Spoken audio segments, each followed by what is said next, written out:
Vamos a continuar con la exposición sobre el tema de las cosmovisiones.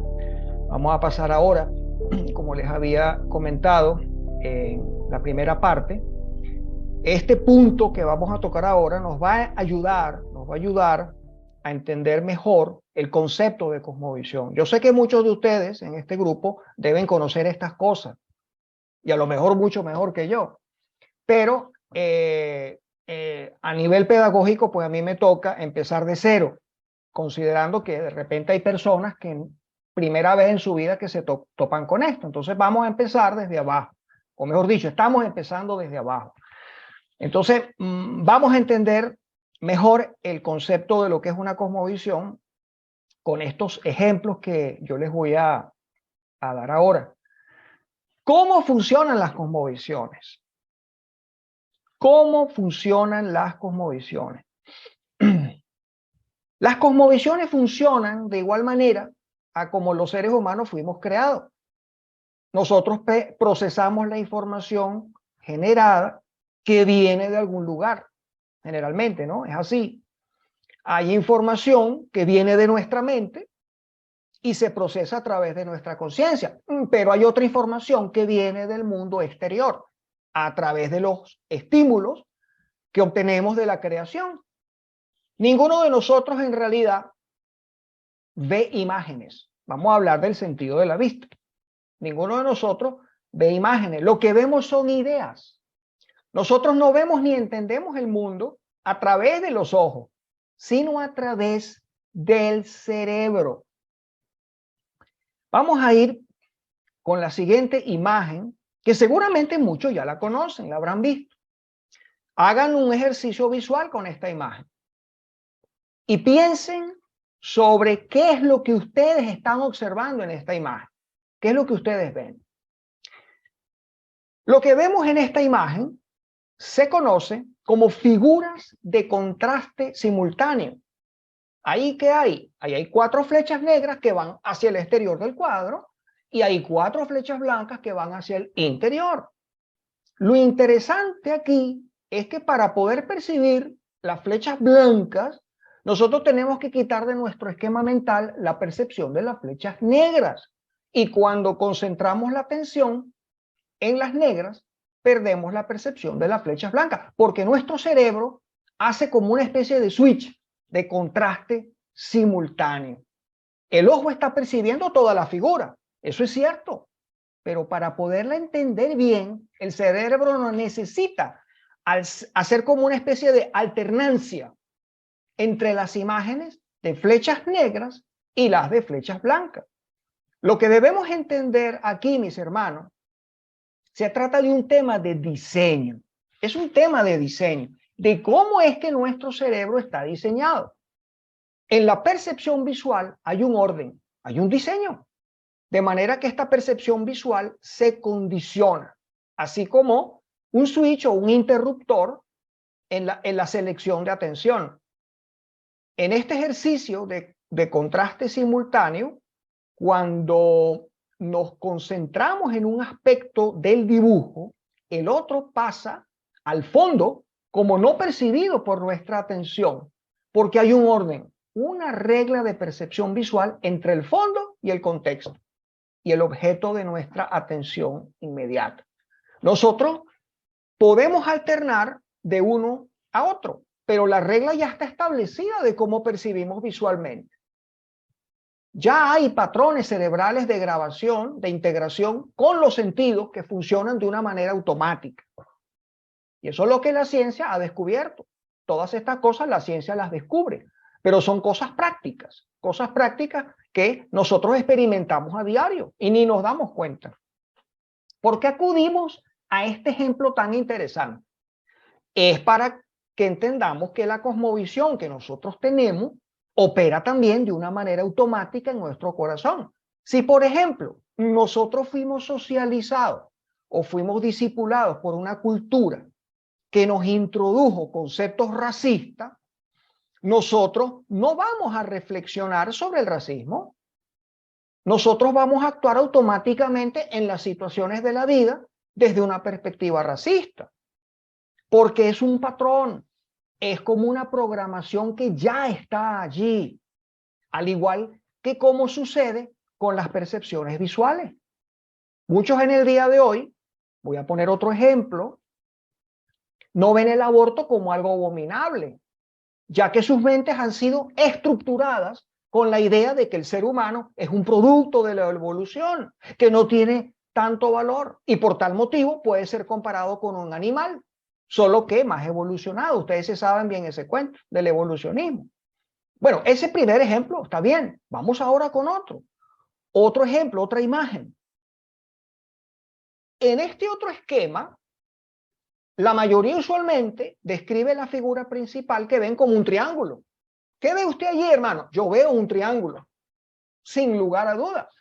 Mentalmente formamos un triángulo a pesar de que los lados del triángulo no están allí. Yo no los veo, hermanos. No están los lados del triángulo. Eso es así porque nuestro cerebro dibuja el triángulo mentalmente si le proveemos los vértices, porque hay una especie de plantilla o programación en nuestra mente que le permite al cerebro interpretar la información, aunque no esté allí de una manera visual. Y eso es precisamente lo que hace la cosmovisión en una persona. En este caso, el triángulo no es visual porque no hay una figura geométrica compuesta por tres lados. Simplemente hay el dibujo de tres vértices y es a partir de esos vértices que el cerebro construye un triángulo. Veamos ahora un ejemplo que nos permitirá captar más profundamente el concepto de cosmovisión. Ahí lo tienen.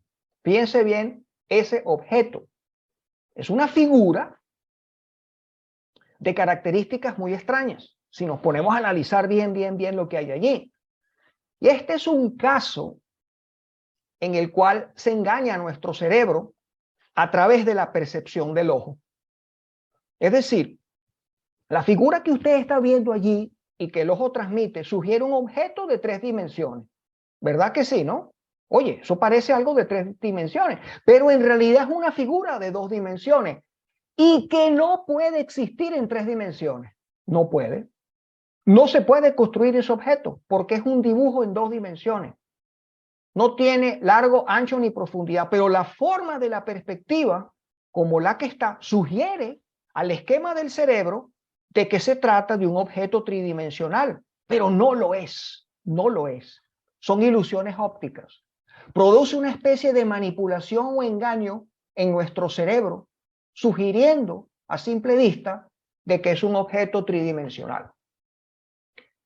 Hay ideas que llegan, hermanos, hay ideas que llegan y que han llegado a nosotros, supuestamente, de cómo ser inteligente, de cómo ser justo, y que son fantasías o engaños, que a primera vista lucen ser coherentes con la realidad. Pero cuando uno las analiza en profundidad, sucede igual a como el objeto que estamos viendo.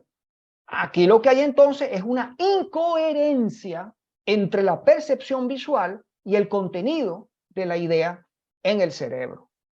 Las ideas que tenemos en nuestro cerebro, las presuposiciones que se han construido en nuestro corazón, no necesariamente se han de corresponder con la verdad, porque solamente hay una verdad, hermanos, y toda verdad es verdad de Dios.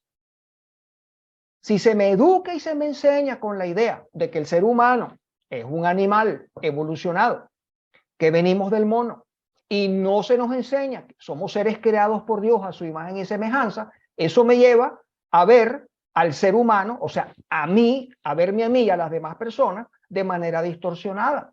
Es decir, a ver a las demás personas, a ver al ser humano no como realmente es. Y eso tiene consecuencias, ustedes saben muy bien, consecuencias sociales extraordinarias.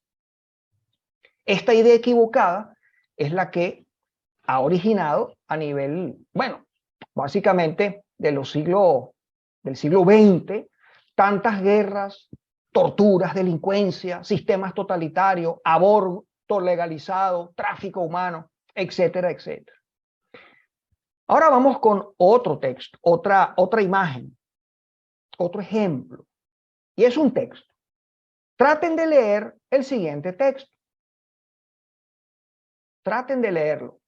Tómense unos segundos y traten de leerlo.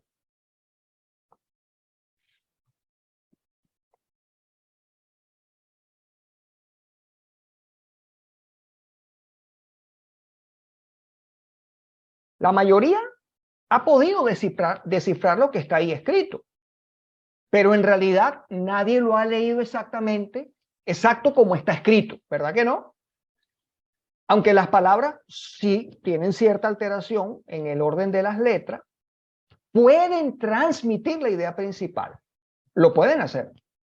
Además, ayuda mucho el contexto general de todo el párrafo o la idea que quiere transmitir. Nuestro cerebro, al ver esto, reorganizó la información de acuerdo a su programación, de tal manera que pudimos entender una pequeña narrativa contenida en un texto que visualmente no comunica esa idea. Esas ideas no están visualmente en el texto, sino en el cerebro. Existe un diseño de parte de Dios de que los humanos vemos e interpretamos la realidad con el cerebro. No lo hacemos con el ojo, no lo hacemos con la retina. Lo que leemos e introducimos al cerebro no es lo que el cerebro produce para nosotros entender el texto. Ya hay un orden, ya hay una regla, ya hay una programación en la percepción visual. Fíjense lo poderoso entonces, con esto que acabamos de ver, lo poderoso que son las ideas que transmitimos a nuestro cerebro y el condicionamiento que ya nosotros tenemos producto de nuestra cosmovisión.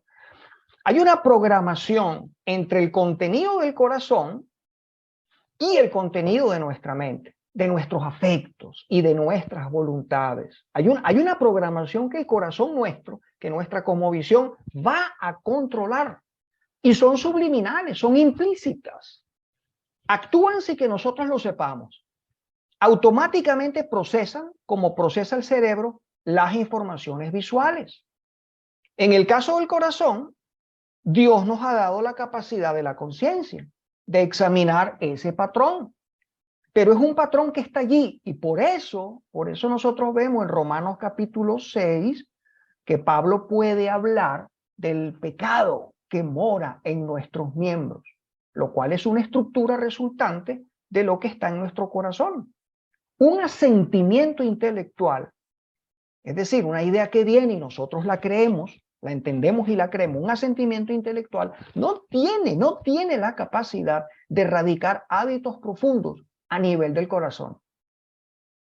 Si esas ideas no han penetrado a nivel del corazón. Yo puedo escuchar, puedo estar de acuerdo, lo puedo repetir, pero si esas ideas no han entrado a nivel del corazón, no va a haber cambio. Entonces, esto que yo acabo de decir, mis hermanos, es sumamente importante. Es muy importante porque es un reto grande para la predicación del evangelio y para el discipulado bíblico. Porque las ideas que salen del púlpito tienen que penetrar al corazón, tienen que cambiar corazones. Lo voy a explicar mejor. Las mentiras que están operativas en nuestro ser se alojan en las profundidades del corazón. Es un hecho. Deben ser combatidas allí mismo. Entonces, la predicación que no lleva la palabra de Dios hasta la profundidad del corazón es el equivalente a una capa de pintura nueva colocada encima de una pintura vieja de un mueble. Con el tiempo, la pintura vieja se va y se queda la vieja. ¿Sí? La pintura nueva se va y queda la vieja, exacto. Queda la vieja, la antigua. Los hábitos pecaminosos a nivel del corazón tienen que ser erradicados, lijados, así como la pintura vieja, para colocar la pintura nueva de la palabra de Dios para que se fije de la madera de nuestro corazón. Aquí tenemos una lección importante en relación al discipulado por medio de la palabra de Dios. La palabra de Dios tiene que penetrar ese nivel. Si no penetra a nivel de la cosmovisión, no es un discipulado efectivo. Está produciendo un creyente inmaduro, un niño en Cristo, un creyente incapaz de procesar las verdades profundas, de procesar la carne de la palabra de Dios. Y siempre estas personas van a tener necesidad de leche espiritual diluida, porque no pueden entender las profundidades de la revelación de Dios. Este es un tema interesante y lo vamos a volver a tocar más adelante. De momento yo voy a seguir y voy a entrar en el cuarto punto. ¿Cuántas cosmovisiones hay? Tremenda pregunta. No sería descabellado decir que hay tantas cosmovisiones como culturas y maneras de pensar existen. Es más, alguien podría decir, mira, hay tantas cosmovisiones como seres humanos en el mundo. ¿Cuántas cosmovisiones hay en el mundo? 7.000 millones. Bueno, nadie es igual a nadie. O sea, nosotros somos diferentes, ¿no? Cada cultura tiene su cosmovisión, pero de una manera genérica. Aquí es donde viene el punto. Por eso, al responder cuántas cosmovisiones hay, bueno, yo quiero hacer una clasificación, yo quiero como comenzar a hacer un mínimo, comenzar a reducir. ¿Bien? Entonces, de una manera genérica, muchas de ellas comparten elementos comunes. Por esta razón, algunos autores han sugerido clasificaciones para facilitar su estudio. Para eso estamos estudiando esto. Entonces, en primer lugar, citemos algunos, los más importantes. Encontramos a James Sire, ya murió. Es un conocido autor cristiano, el cual ha identificado unas 8 cosmovisiones diferentes. ¿Cuáles son? El teísmo cristiano, el deísmo, el naturalismo, el nihilismo, el existencialismo, el monismo, la nueva era y el postmodernismo. Vamos a citar ahora a Abraham Kuyper. ¿Qué dice Abraham Kuyper? El conocido teólogo holandés, quien sintetiza el número de cosmovisiones solamente a 4. El paganismo, el islamismo, el romanismo y el calvinismo, a las cuales denomina los grandes complejos de la vida humana. Y vaya que este hermano sabe bastante. Me gusta mucho y siempre lo cito, y soy un gran lector de este autor, Peter Jones. Peter Jones, conocido escritor cristiano y muy influenciado por las enseñanzas de Francis Schaeffer. Enseña su concepto de perspectiva de vida en términos de 2 cosmovisiones que él llama el unismo y el dosismo, basado en la Biblia, en las enseñanzas de Pablo en Romanos capítulo 1. El unismo, ¿qué es eso? ¿Qué es el unismo? El unismo es la adoración a lo creado e implica el esoterismo, que es la búsqueda de la última verdad dentro de uno mismo. ¿Y qué fue lo que hicieron Adán y Eva en la caída? Todo es Dios. Nosotros somos dioses. Se representa con un círculo que lo contiene todo. Y obviamente representa la mentira. Es una falsedad. Ahora, el dosismo es todo lo contrario. El dosismo implica el exoterismo, que es la búsqueda de la verdad fuera de la creación. Es la verdad de Dios, del Dios de la Biblia, y que resulta en su adoración. Tenemos a Dios representado por un círculo grande, podríamos decir infinitamente grande, y a la creación por un círculo pequeño, muy pero muy pequeño. Dios y su creación no son la misma cosa. Ojo, pero ustedes ven esas líneas negras, son muy importantes, porque Dios es inmanente, está relacionado con su creación y algo muy importante, la ama, la ama. Esta clasificación podría considerarse, de hecho, no hay otro lugar para donde coger, el mínimo reducible. Y podríamos decir que todas las cosmovisiones que existen son incluidas dentro de una de estas 2 categorías. Y para terminar, tenemos a Darrow Miller. Él dice que si pensamos en todas las religiones del mundo y cada filosofía y las destiláramos para obtener su esencia, tendríamos 3 posibilidades básicas. Yo creo que la clasificación que él sugiere, yo personalmente, yo pienso que es ideal. para el momento histórico que estamos viviendo. Y de paso, es la que usamos, la que estamos usando, como guía para los estudios y conferencias sobre cosmovisión. Es lo que hemos estado haciendo. Miller establece su mínimo reducible en 3 cosmovisiones que son el animismo, el teísmo bíblico y el secularismo. Entonces, vamos a limitarnos a estas 3. Comencemos con el animismo. Ajá. Al rebelarse los primeros seres humanos contra Dios, ustedes saben dónde pasó eso, en Génesis 3, se produjo un efecto en ellos que derivó en la adoración de los elementos de la creación. Pablo lo deja claro en Romanos 1. Al rechazarse la adoración al Dios verdadero, necesariamente se cae en la adoración a los ídolos, lo cual se manifestó en aquella primera parte de la humanidad como una adoración a las cosas creadas, es decir, a las criaturas, a los seres humanos, a los elementos atmosféricos, etcétera, etcétera.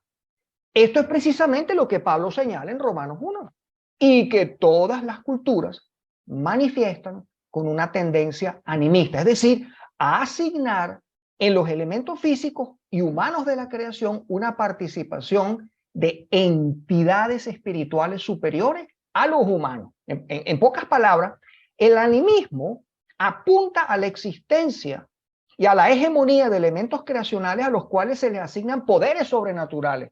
Y obviamente, ¿qué es lo que va a pasar aquí? Se va a generar una esclavitud en diversos grados. Los animistas creen entonces que el universo es en última instancia espiritual. Algunos animistas llegan a afirmar que la realidad del mundo físico que nos rodea es una ilusión, como ocurre con el hinduismo. Pero dile a un hinduista que cruce una avenida cuyo semáforo está en rojo, creo que lo haga. Es decir, un sueño. Ellos piensan que todo es un sueño, una ilusión en la mente de Dios. Es como cuando sueñas en la noche. Para ellos lo que importa es el ámbito espiritual. El ámbito físico o no existe o no es importante. Y es por eso, hermanos, por eso. Y nosotros que venimos de Latinoamérica sabemos que es así. En las sociedades animistas, el ámbito físico, nosotros vemos mucha suciedad, mucho desorden, enfermedades, analfabetismo y pobreza. Producto de esto, de estas ideas que impactan a las culturas y las transforman. Y detrás de eso lo que viene es precisamente eso: muerte, enfermedad, pobreza, enfermedades, suciedad, falta de orden. La humanidad estuvo sumergida y controlada por esta cosmovisión por muchísimo tiempo. Luego tenemos en el transcurso del desarrollo de la historia humana la entrada de la palabra de Dios y la revelación de Dios a través del pueblo de Israel y su historia, básicamente con Moisés en el Éxodo. Allí Dios introduce el teísmo bíblico en la historia humana. Poco a poco se fue escribiendo la Biblia en ese momento histórico. Esos primeros 5 libros de la Biblia, el origen de las cosas. En el teísmo bíblico se comienza con una premisa fundamental que escribió Moisés. En el principio, Dios. Dios es real y aparte está su creación, de quien Él es dueño y soberano, y la ama. ¿Existe un ámbito espiritual? Sí, en el cual seres espirituales, que también son creados, los ángeles, los demonios. Ese ámbito espiritual entonces es habitado por estos seres también creados. Existe un universo físico creado por Dios, que es real y que Él declaró. Esto es muy importante. Bueno en gran manera. Estos 2 ámbitos no están separados, sino que están integrados. Esto es sumamente importante para los estudios de cosmovisión. Están integrados. No son 2 cosas separadas aparte. Están integrados. ¿Qué quiere decir esto? Que hay una conexión entre lo espiritual y lo físico. ¿Ok? Y ya les he dicho, se lo vuelvo a repetir, esto es sumamente importante para nosotros que estamos estudiando el tema de cosmovisión. Para el tiempo de Cristo, pasa el tiempo de Cristo, ¿verdad? Después toda la historia de la redención de Moisés hasta Cristo, y siguen pasando los años, la Edad Media, sigue luego la Reforma en el siglo XVI, y ya para el siglo XVIII, en lo que es la civilización occidental, y cuando digo civilización occidental, el occidente fue producto del cristianismo. Con el gran desarrollo que hubo de la ciencia, gracias a la palabra de Dios y del método científico, y a eso se le unen también ideas de varios filósofos conocidos. Bueno, se trajo un nuevo ídolo a los seres humanos de Europa, a través del cual ellos desarrollan una religión que lleva a la creación de una cultura humanista, secular, naturalista. Aquí participaron muchos elementos que venían de la antigüedad, de algunos filósofos griegos, empezando por Platón. Es decir, que las semillas de esta nueva religión eran bien antiguas. Y cuando esas ideas se unen al descubrimiento del método científico y su potencial aplicación en la tecnología, eso los termina deslumbrando y ellos comienzan a idolatrar nuevamente a la razón humana y al potencial de los seres humanos para descubrir y manipular la creación, sacando por supuesto, a Dios de la ecuación. ¿Qué resultó? ¿Qué resultó de todo esto que les he dicho, de la interacción de todos estos factores que yo acabo de mencionar? Una nueva cultura, una nueva manera de mirar al mundo, una nueva cosmovisión, con sus productos premium, como fueron el evolucionismo, el naturalismo, el cientificismo, entre otros. Esta nueva cosmovisión, entonces, es el secularismo. También se puede llamar naturalismo o materialismo. Y se llama así porque es fundamentalmente naturalista. Se excluye todo lo que es espiritual. Solo tiene como centro de la vida lo que es temporal y presente. Y de allí su término secular, es decir, lo de ahora, lo del presente, lo del mundo físico. Los secularistas no creen en la existencia de una realidad espiritual. Dios no existe, ni los ángeles ni los demonios. Lo único que es real es la naturaleza y los seres humanos solo somos parte de esa naturaleza y hemos llegado a existir por medio de la evolución. Pero lo que en el fondo somos es simplemente materia. Esta forma de pensar, como ya les dije anteriormente, el secularismo ha traído mucho, pero mucho dolor a la humanidad, como lo vamos a seguir viendo a lo largo de estos estudios. Bueno, trajo y sigue trayendo. En conclusión, tenemos estas tres cosmovisiones genéricas: el animismo, el teísmo bíblico y el secularismo. Vemos rápidamente, históricamente, cómo fueron llegando. Una vez estuvimos analizando si en el día de hoy se puede ser 100% animista, 100% secularista o 100% teísta bíblico. Cualquiera me preguntaría eso. Yo mismo me lo pregunté. Ahora, yo personalmente yo no creo que eso sea posible. En realidad lo que tenemos son culturas con cosmovisiones fragmentadas. Eso es lo que tenemos. Claro está, con predominio de alguna de estas tres cosmovisiones genéricas. Esto es interesante, hermano. Fíjenlo bien. Nosotros, por ejemplo, vemos personas, con el ejemplo lo van a entender. Nosotros vemos personas que han sido educadas con métodos occidentales centrados en una cultura secular humanista. Pero cuando tienen problemas, consultan el horóscopo, van a visitar a un brujo o tienen simpatía por la nueva era, las religiones orientales. Yo estoy cansado de ver eso. Es una mezcla entre ese animismo elemental de asignarle poder a las huestes espirituales y lo que el valor del dinero y la tecnología pueden aplicar. Todas las culturas en realidad están fragmentadas, ¿sí? Porque tienen mezclas. Por eso nosotros hablamos de patrones genéricos. Y los tres patrones genéricos para las cosmovisiones, bueno, son estos tres que acabamos de mencionar, para dejarlo más claro. Rigurosamente hablando, la cosmovisión bíblica o el teísmo bíblico puro es una construcción que hacemos a partir de la revelación bíblica. Esto debe quedar claro. En ese sentido, es una cosmovisión ideal. Es la cosmovisión del reino de Dios según lo que Dios dice, cómo debe ser todo, según Dios responde a las preguntas fundamentales del ser humano. Es decir, ¿de dónde vengo? Preguntas de origen. ¿Para qué estoy aquí? Es una pregunta de propósito. ¿Qué es bueno y qué es malo? Pregunta de moralidad. ¿Para dónde voy? Destino. ¿Existe Dios? El teísmo bíblico que nosotros encontramos manifestado en la historia redentiva en sus diversas variantes son versiones fragmentadas, versiones incompletas de la cosmovisión bíblica que está revelada en las Escrituras y por lo tanto ninguna es completa. Todavía el pueblo de Dios en ninguna época durante su historia ha encarnado la cosmovisión bíblica pura. ¿Qué es lo que encontramos entonces a lo largo de la historia? Variantes. Entonces podríamos decir que el catolicismo romano, o romanismo como lo llama Kuyper, el protestantismo, producto del renacimiento cristiano que hubo en el siglo XVI, otros lo llaman la reforma protestante, y el gnosticismo evangélico. Gnosticismo evangélico, que es el cristianismo desbalanceado que nos ha tocado vivir en el presente.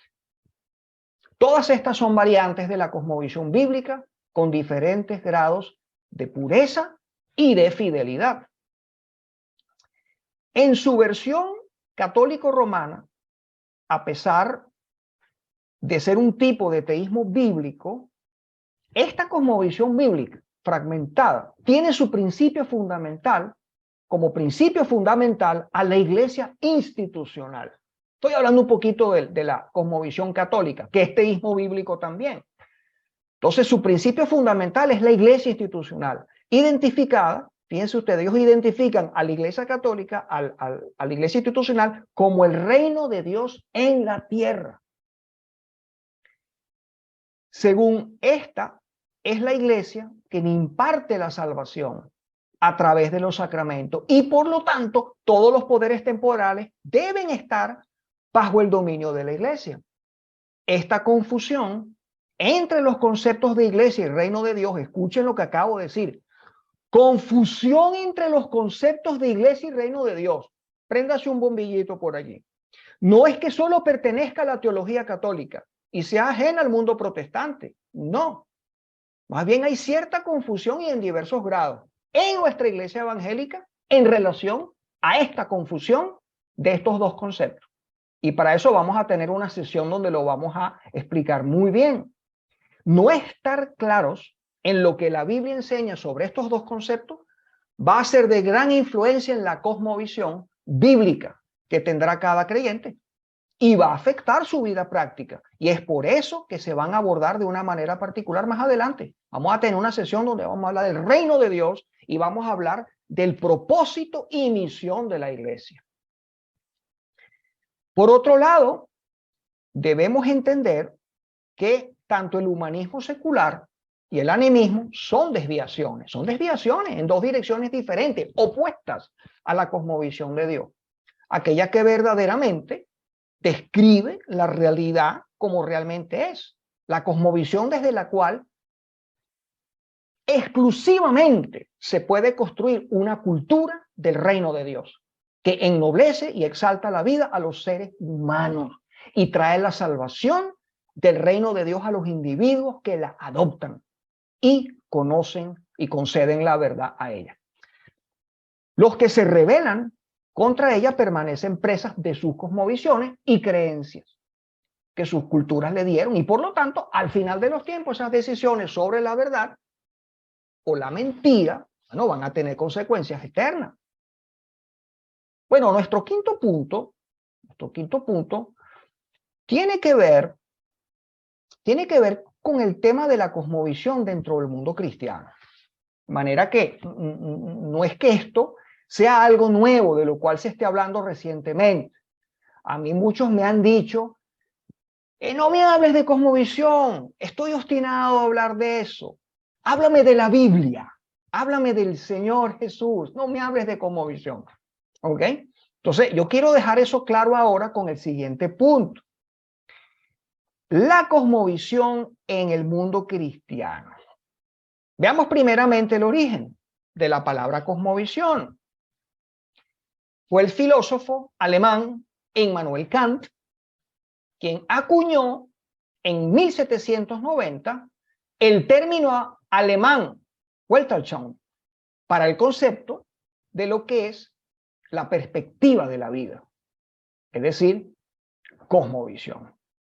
Luego otros filósofos lo adoptaron, así como algunos cristianos, los cuales se dieron cuenta que ese término estaba describiendo una realidad que pertenece a la vida y también al cristianismo.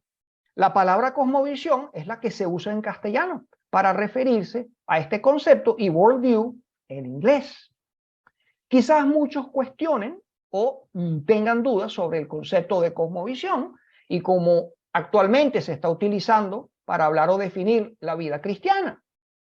¿Sí? Como les comenté anteriormente, mucha gente se queja. Háblame del Señor, háblame de la vida, no me hables de cosmovisión. Como se verá a continuación, aunque el término de cosmovisión no existía antes que Kant lo inventara, la realidad que describe la podemos encontrar en las escrituras con el concepto hebreo de corazón y en las enseñanzas posteriores del Nuevo Testamento. Un tiempo después de Kant, aquel concepto de cosmovisión kantiano de Kant surge en el mundo cristiano, fíjense qué interesante, como una respuesta a las corrientes de pensamiento que comenzaron a brotar en el siglo XVIII y XIX. Esas corrientes de pensamiento que comienzan a invadir el cristianismo, al mundo y por ende al cristianismo, completamente opuestas a la fe y que tomaron muchísima fuerza, lo cual es un tema que también vamos a desarrollar en otra sesión. Básicamente, la palabra cosmovisión es introducida en el mundo cristiano nada más y nada menos que por Abraham Kuyper y James Orr. Se pueden mencionar también otros hermanos que tuvieron mucho que ver, como Hermann Doyered, Hermann Bavinck, Vollenhoven, etc. También se han levantado buenos referentes cristianos en el siglo XX, entre los cuales destacan conocidísimo Francis Schaeffer, y que desarrolló varios conceptos interesantes relacionados con la cosmovisión y su influencia. Como les mencioné anteriormente, el concepto de lo que el filósofo Kant denomina cosmovisión en el siglo XVIII aparece mucho antes en la Biblia como el concepto de corazón. Corazón en la Biblia es equivalente con el concepto de cosmovisión que los filósofos y antropólogos desarrollaron posteriormente. Corazón, en el antiguo mundo hebreo, significa el centro, el foco o manantial de las motivaciones, el asiento de las pasiones, el centro de los procesos de pensamiento, el resorte de la conciencia y que controla la voluntad y la vida espiritual. Ustedes ven, ¿se dan cuenta? Es exactamente lo mismo. Por aplicación, el corazón define la esencia de la persona humana en todos sus aspectos y se puede encontrar unas 855 veces en el Antiguo Testamento. En la Biblia se le da mucha importancia al concepto del corazón al decir, sobre toda cosa guardada, guarda tu corazón porque de él mana la vida. Proverbios 4:23. ¿No? Tenemos también Proverbios 27:19. Como en el agua el rostro corresponde al rostro, así el corazón del hombre al del hombre. Entonces, vean estos dos proverbios. ¿Qué dicen? La imagen es que así como el agua de un manantial fluye de entre las rocas, la vida, ya espiritual, la vida mental, afectiva y volitiva, fluye del corazón de una persona. Por ende, bíblicamente hablando, el corazón define a la persona humana en su totalidad. No lo dijo Kant, no lo digo yo, lo dice la palabra de Dios. Conocer el corazón de una persona es conocer a las personas. El Nuevo Testamento y las enseñanzas de Jesús apuntan al mismo concepto de corazón, que en el griego, koiní, es cardia, el cual es usado unas 150 veces, señalando al centro del hombre, lo que Dios cambia, donde está enraizada su vida religiosa y lo que determina su vida moral. Hablemos ahora entonces un poco, y este es un tema muy importante, de Abraham Kuyper. Citar a este conocido teólogo, periodista, educador, político, como referente de cosmovisión bíblica, no es cualquier cosa. Durante su vida, él llegó a ser primer ministro de Holanda. En el siglo XIX, el cristianismo comenzó a estar amenazado por grandes y serios peligros, entre ellos el modernismo, el cual, según Kuyper, tiende a edificar un mundo propio desde los datos del hombre y tiene que construir al mismo hombre desde los datos de la naturaleza. Eso lo dijo el mismo Abraham Kuyper en su libro Conferencias sobre Calvinismo, que fue una de las recomendaciones que les di. Muy buen libro. Y por supuesto, Dios no tiene cabida por ningún lado. Y ya habíamos hablado del siglo XIX, donde surgió el secularismo. Eso fue lo que Abraham Kuyper tuvo que enfrentar. Él identificó el conflicto de su tiempo como una confrontación de principios contra principios. Y lo mismo puede decirse en el día de hoy.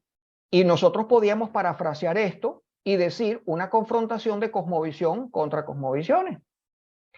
Eso lleva a Kuyper a organizar los elementos fundamentales de una cosmovisión cristiana consistente con los principios revelados en las Sagradas Escrituras, donde se abarca absolutamente todo, desde la iglesia hasta todas las esferas de la vida y la sociedad. Se trata de la conocida teoría sobre la soberanía de las esferas de Kuyper. Una de sus frases más conocidas decía: no hay pulgada cuadrada en todo el dominio de nuestra existencia humana sobre el cual Cristo, como soberano Señor de todo, no clame mío.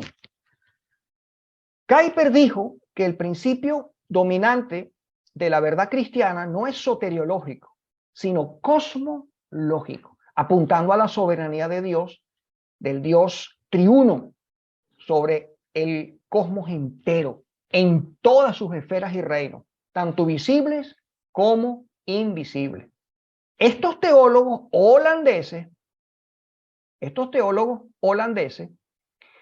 tenían bien claro que al cristianismo había que devolverle su significado para la sociedad en general. Kuyper se dio cuenta que durante la época de la Reforma, culturas enteras fueron transformadas debido a que a través de la Biblia se le dio acceso a la gente para que conociera la perspectiva que Dios tiene del universo. Para enfrentar entonces los grandes desafíos cosmológicos de su tiempo, y esto ya lo veremos cuando estudiemos los paradigmas de la iglesia, Kuyper entendía que los creyentes debían fundamentarse en una cosmovisión igual de poderosa y de alcance amplio. Para él no se trataba de algo que tuviera que inventarse, sino que simplemente había que tomarla, tal y como se presenta a sí misma en la historia. Y él encontró que esa manifestación del principio cristiano se tiene en el calvinismo. De manera que, a menos que no se vuelva al calvinismo, no habrá una esperanza verdadera de tener éxito en la batalla cultural. Entonces, este es un mensaje de advertencia muy serio, mis hermanos, para nosotros.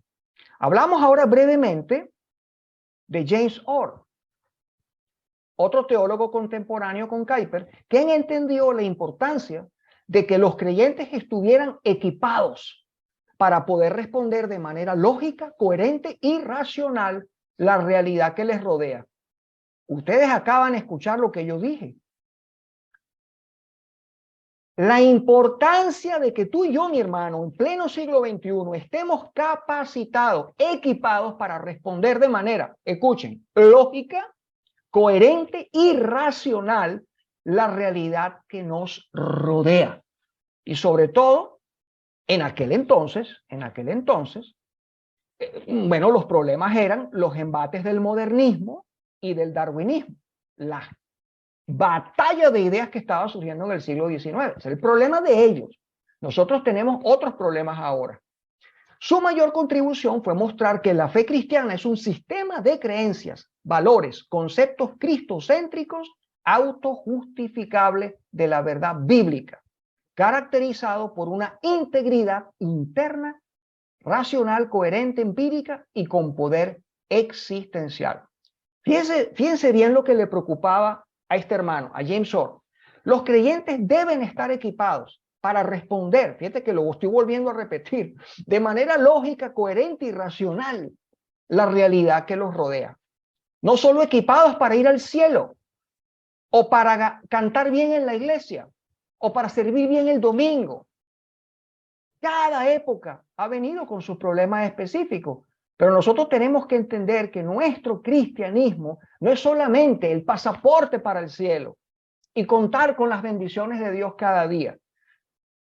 El enfoque del cristianismo es integral y por eso lo llamamos el evangelio del reino de Dios. Y eso es lo que nosotros en el siglo XXI tenemos que recuperar. Y es un problema de cosmovisión, de un entendimiento distorsionado de realidades bíblicas. Ya vamos a hablar de eso más adelante. Y nosotros hoy en día, bueno, una pregunta, ¿cuál o cuáles podrían ser algunas de las realidades distorsionadas o problemas específicos para nuestro tiempo? Entre muchas podríamos citar el relativismo moral, que surgió hace más de 50 años, entre 70 y 50 años, el relativismo moral. El rechazo de las verdades absolutas, son problemas de ahora. La deconstrucción de la verdad, de la realidad. El secularismo, que ya viene del siglo XIX. También la nueva espiritualidad pagana. Eso sería bueno luego hacer un estudio, muy interesante. Ahí Peter Jones tiene mucho que decir. Y bueno, todas las consecuencias que derivan de esto, de todas estas corrientes de pensamiento. Y tenemos hoy en día cosas como lo que es la legalidad del aborto, la ideología de género, pobreza, hambruna, guerras, entre otras cosas. ¿Tiene la iglesia del siglo XXI respuestas firmes, sabias y coherentes para esto? No las tiene como las debería tener y ponerlas en marcha. Hombres como Agustín Laje, ustedes lo conocen seguramente, hacen el trabajo que nos tocaría hacer a nosotros. Otro hombre sabio que no podemos dejar de nombrar acá, bueno, ya le hemos nombrado, pero en esta parte, ¿no?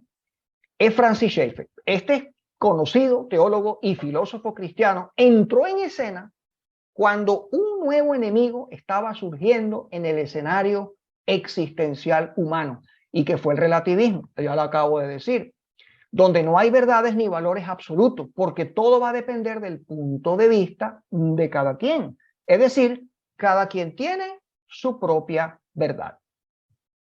Schaeffer, al igual que Kuyper, señaló a la cosmovisión bíblica como el único sistema de presuposiciones que puede dar respuestas coherentes a todos los interrogantes de la vida, gracias al consistente sistema de valores que tiene.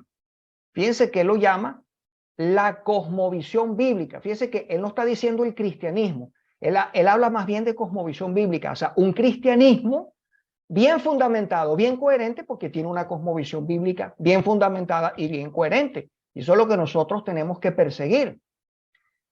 Para Schaeffer y paralelamente, como Kuyper lo veía, Cristo, al ser realmente Señor, debe ser el Señor de todo el espectro de la vida, incluyendo las cuestiones intelectuales y las áreas de la cultura, la ley y el gobierno, y no solo de lo que algunos llaman asuntos espirituales. No.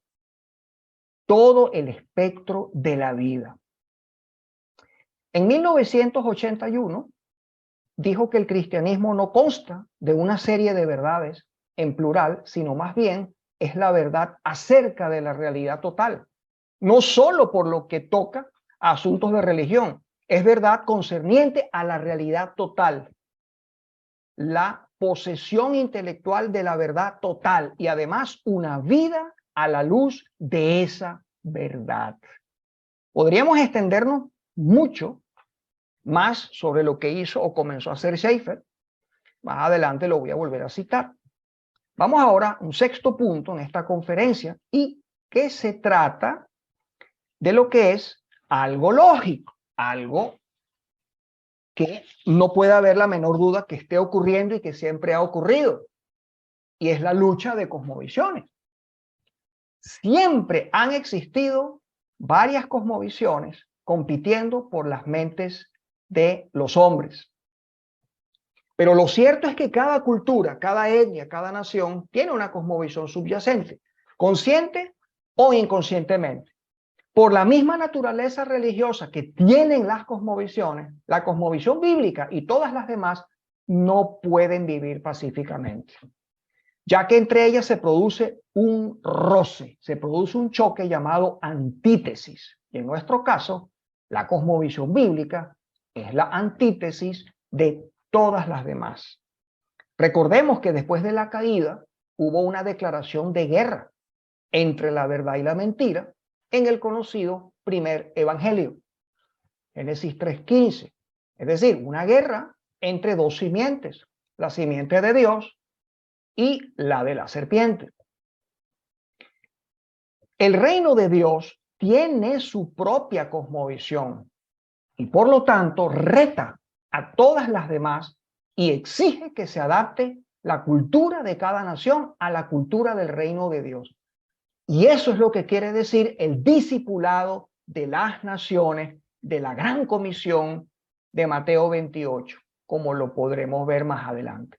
Pero esto que acabo de decirle, necesito que lo piensen bien y se den cuenta lo importante que es.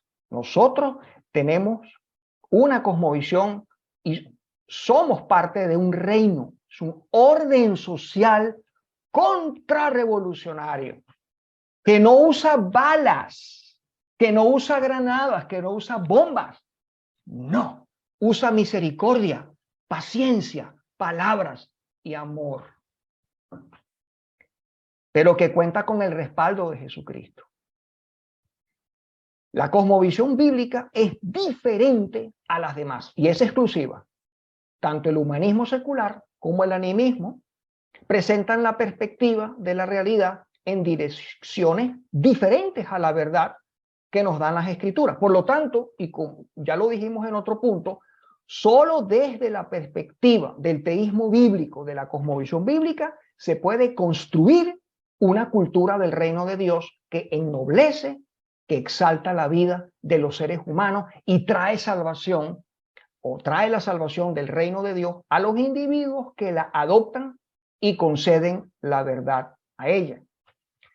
Y como hemos dicho, ¿no? Los que se rebelan contra el teísmo bíblico permanecen presas de otras cosmovisiones.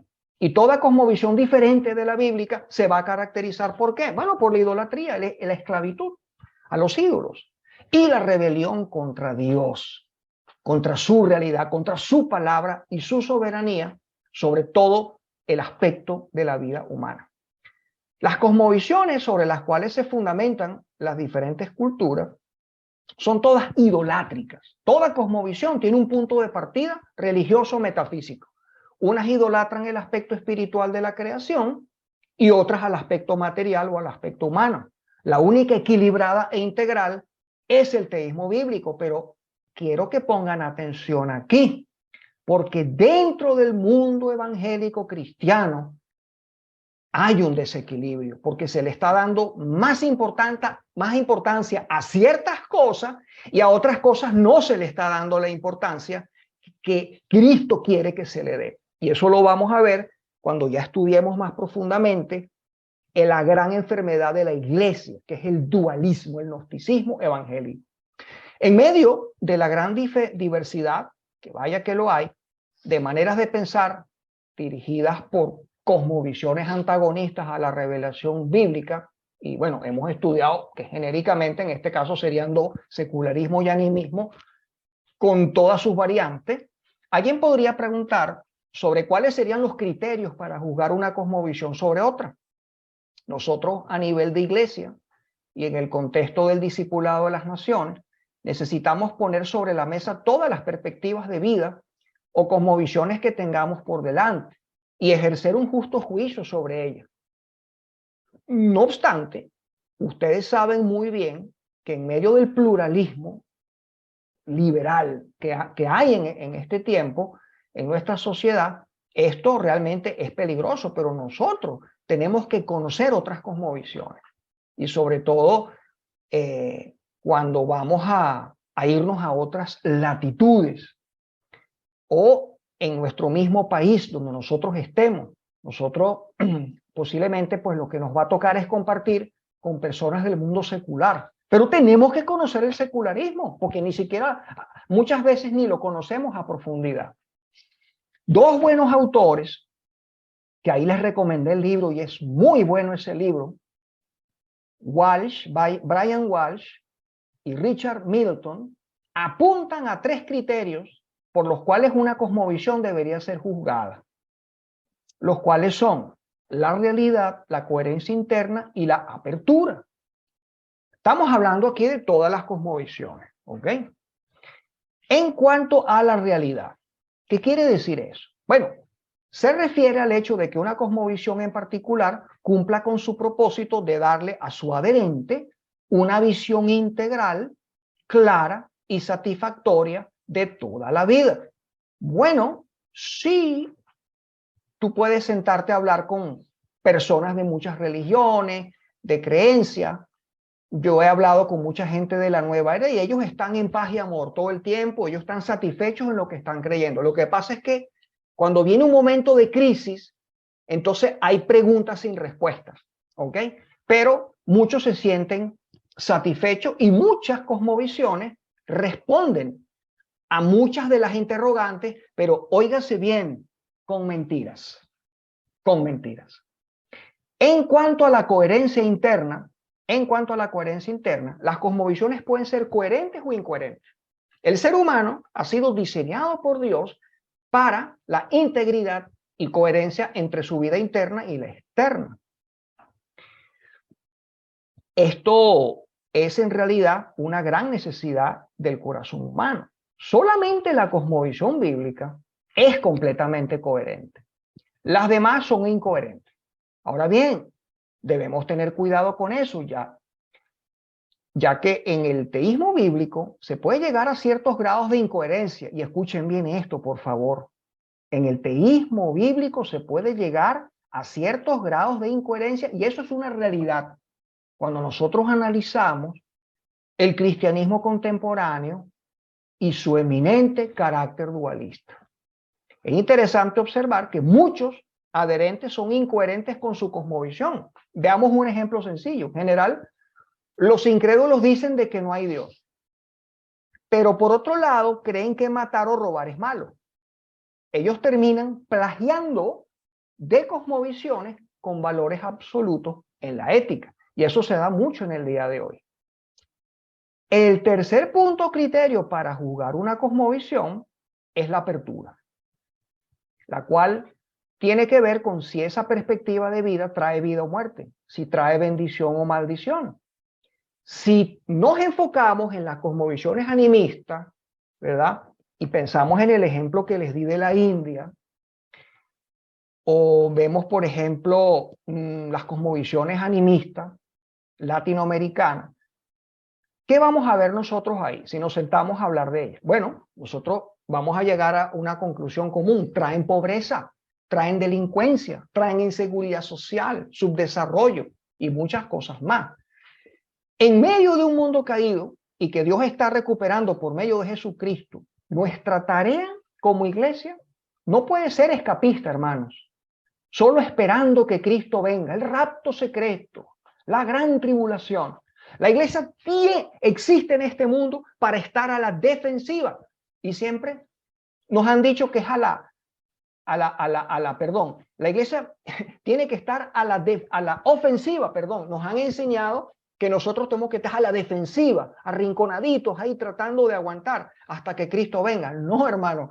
La iglesia existe en este mundo para estar a la ofensiva, trabajando duro para que el reino de Dios avance hasta que Cristo venga.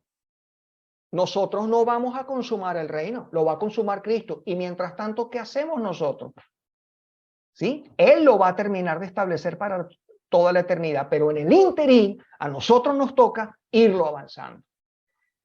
Nuestra tarea como iglesia tiene que ver con una guerra de ideas, con una batalla cultural. Es una batalla cultural lo que hay, hermano. Y nos toca a nosotros derribar argumentos y toda altivez que se levanta contra el conocimiento de Dios, y tenemos que llevar cautivo todo pensamiento a la obediencia de Cristo. Ahí está definida la batalla cultural, como bien lo dice Pablo en 2 Corintios 10. Tenemos que discernir bien quiénes son nuestros rivales o cuáles son las otras cosmovisiones básicas que se oponen a Dios. Ese es nuestro campo de batalla. Entonces, en esta primera sesión hemos comenzado con una introducción donde hemos expuesto las razones por las cuales se hace tan necesario estudiar el tema de las cosmovisiones. Y en cada sesión haré hincapié en la importancia de estudiar las cosmovisiones. Luego desarrollamos varios puntos relacionados con la parte conceptual de nuestro tema. ¿Qué es una cosmovisión? Vimos varias definiciones. Un punto importante, algunas observaciones, detalles que tiene el tema de la cosmovisión o la cosmovisión como tal. ¿Cómo funcionan las cosmovisiones? Con los esquemas, los dibujos que les presenté. ¿Cuántas cosmovisiones hay? Creo que quedamos bien claros con eso. Y no debemos enredarnos ahí. Más bien podemos investigar porque es interesante ver lo que piensan otros autores y por qué lo piensan. Y vimos también la cosmovisión en el mundo cristiano. No es algo nuevo. La Biblia habla de cosmovisión con el concepto hebreo de corazón. Y finalmente, algo importante. El teísmo bíblico está en guerra, hermanos. Estamos en guerra. Hay un conflicto. Las cosmovisiones van a luchar. Y la que se impone y gana es la cosmovisión del reino de Dios.